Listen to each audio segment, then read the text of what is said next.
What we're seeing is one of those really tight races that we've been telling you that we would be monitoring, that being House District 45. It's just about 100 votes separating the two candidates. Governor Andy Beshear does stand out because he is a Democrat who has been able to win 2 times in a red state like Kentucky. And that's the type of assistance that a candidate like Vice President Kamala Harris could need if she becomes the leader of this ticket. The announcement of Tim Walz as Kamala Harris's running mate was made this morning. This after speculation about who would join her on the ticket, with potential candidates including Governor Andy Beshear. U.S. Congressman Andy Barr and state and local Republican leaders held a Get Out the Vote rally as we enter these final hours of the 2024 election. But this year, the presidential election is the only statewide race on the ballot.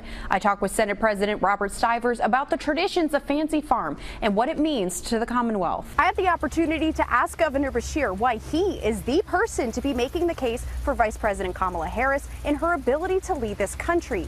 Hear what he had to say. Secretary Adams says that he wants voters to understand that there will be votes on the ballot that are nonpartisan, whether it's a local office without a party affiliation or a local ballot measure or constitutional amendments 1 and 2. Picking a running mate is not just about picking who you get along with the best, although getting along certainly helps. Governor Andy Beshear has been on the move for the past week, visiting 3 different states with a consistent message: upgrade Vice President Kamala Harris's title to president. We are starting to see some of the results for those races that we have been covering over these past few weeks. Primarily, we are still waiting on those final votes to come out of Fayette County. We still don't know who will appear on the ticket alongside Vice President Kamala Harris. Now, notably, Governors Andy Beshear and Josh Shapiro both canceled events that they previously had scheduled for over the weekend.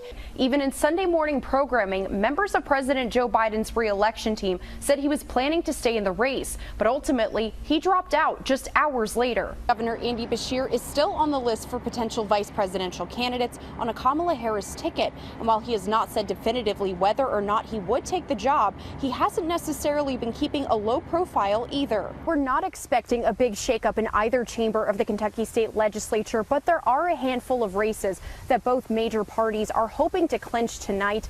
And there are a few that have either been left by a person who retired or by an incumbent who lost in their primary in May. Now, last month, we were able to see, as most of Kentucky was able to find out where these dispensaries will be available in their neck of the woods. Specifically, today's lottery was for regions 1 and 2. Now, I want you to take a look at your screen and I'll run through what 2 of those regions mean. This first region is the Bluegrass region, and that covers most of the Lexington metro area. This region received 4 licenses, and Fayette County specifically was allotted 2 licenses. Kentuckians from Paducah to Pikeville have cast their votes, and now the 2024 meeting of the presidential electors for the Commonwealth of Kentucky is hereby called to order. One by one, Kentucky's 8 electors echoed what more than 60% of Kentucky voters decided in the November election. The electors for the Commonwealth of Kentucky have cast 8 electoral votes for Donald J. Trump for President of the United States, and 8 electoral votes for J.D. Vance for Vice President of the United States. When you cast your ballot for president, it's actually for the electors who have already committed their vote to the candidate of your choosing. And this isn't a process that was just happening in the Kentucky State Supreme Court chambers. It's a process that's happening all over the country.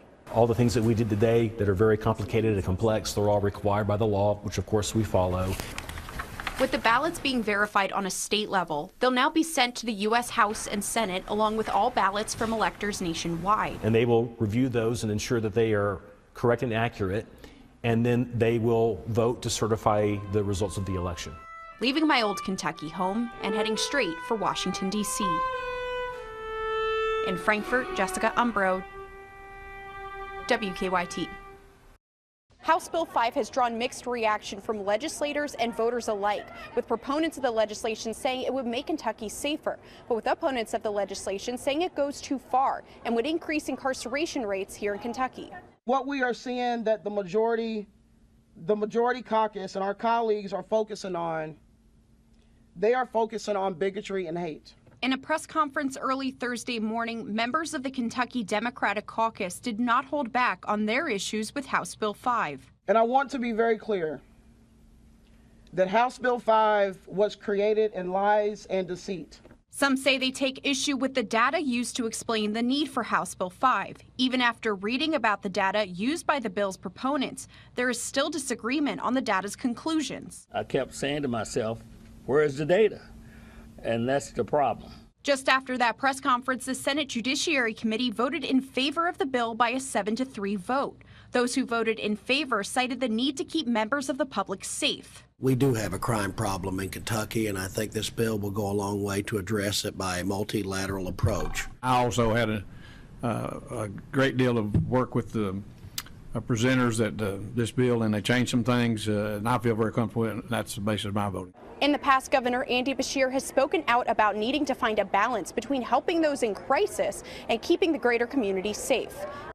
Hundreds of concerned citizens from Paris and surrounding areas gathered under one roof, calling out elected officials on what they say has been a secret land grab for corporate benefit.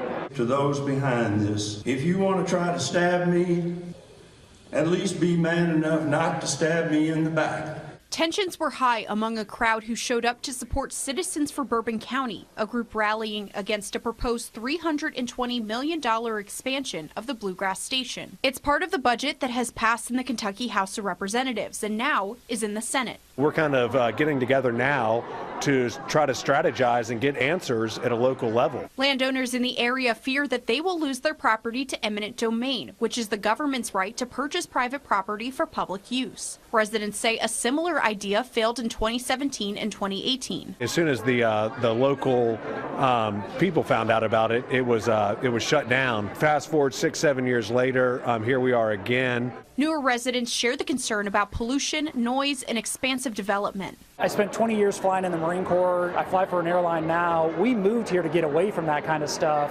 not have it built right down the road from us. A running theme of the night, the fear that some elected officials may have known about this idea and kept it from their voters. If that is the case, it's downright un-American and most certainly un-Kentuckian. Towards the end of the night, Citizens for Bourbon County opened up the event to public questions, and one participant did ask where do they go from here, and there seemed to be support among the crowd to eventually take this fight to the steps of the Capitol. You're going to see really competitive down ticket races. It's pretty exciting to see how hard they are working. In the end, though, each of these individuals has to get out and make their own case. Monday morning in Richmond, the full slate of Democratic candidates for statewide elections joined Governor Andy Beshear for a message of unity. It's so important to recognize everybody that's on the ticket in these important down ballot races, but very much in support of the governor. The final sprint of the campaign marathon is not new for former Governor Steve Beshear, Andy's father. They're going to win, and it's because they're out here for the right reasons. They put the people first and their own self-interest second. Here in Flemingsburg, Daniel Cameron was also traveling with some big names in the Kentucky Republican Party, including 2 members of the U.S. House of Representatives. It's a unified party, and we feel very good about where we are and that we're going to win on November 7th. Attorney General Daniel Cameron was joined by his potential successor, Russell Coleman, who says a Republican governor is the missing piece to a Republican control of Frankfort. And so now we have an opportunity for this full Republican ticket to come alongside him. With U.S. House of Representatives members Andy Barr and Thomas Massey as well, linking Washington, D.C. to the Commonwealth. That's really important that we send a message to Washington, D.C. about where the people are. And I think they are hurting from national policies that are going to affect state politics. In Flemingsburg, Jessica Umbro, WKYT.